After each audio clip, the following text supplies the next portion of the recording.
৯৯ সালের পরে হবিগঞ্জে এত পানি খোয়াই নদীর উপরে কখনো হয়নি।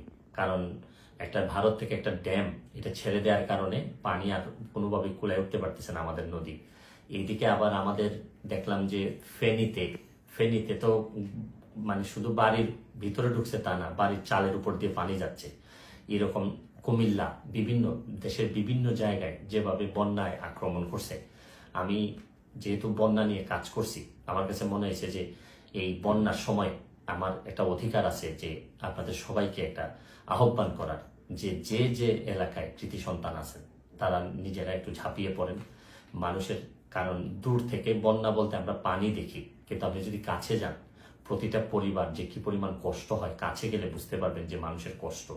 আমরা তো এমনি শুধু থই থই পানি দেখি, কিন্তু ভিতরে গেলে বোঝা যায় মানুষের খাবারের অভাব হয়, মানুষের পয় নিষ্কাশন ব্যবস্থার অভাব হয়, মানুষের স্যালাইন লাগে। সামান্য একটা স্যালাইন নিয়ে যেতে পারলেও অনেক বড় উপকার হয়।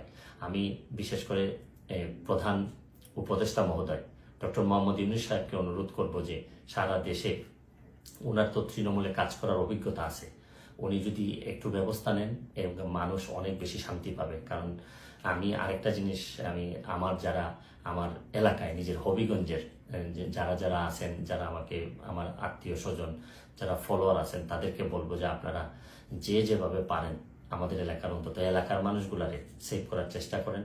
আমার পক্ষ থেকে আমি যেভাবে পারি কিছু না কিছু সহযোগিতা করার চেষ্টা করব।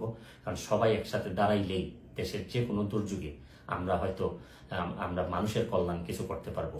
আমরা বহু মানুষ আছি, হয়তো মানুষ একটু বিপদে পড়লেই কাজে আসতে পারি, হয়তো আমরা চেয়ে ঘুরে বেড়া না, আমরা হয়তো অনেক বেশি প্রতিবাদকারী না, বা সব জায়গায় দাঁড়ায় যেতে পারি না, অনেক লিমিটেশন নিয়েই মানুষ হিসাবে বেঁচে থাকি। তারপর চেষ্টা করেন যে সবাই মিলে অন্তত বন্যা দুর্গতরে সবকিছুর ঊর্ধ্বে উঠে বন্যা যারা দুর্গত তাদের পাশে দাঁড়াবেন, এইটুকু আমার আপনাদের কাছে আহ্বান, আপনাদের কাছে চাওয়া। তারপর আমি একটা জিনিস বলি যে খুব খারাপ, এখনো আমাদের এলাকায় নদী ভাঙ্গন দেখা দেয়নি, নদীর চারদিকে পানি পড়তেছে।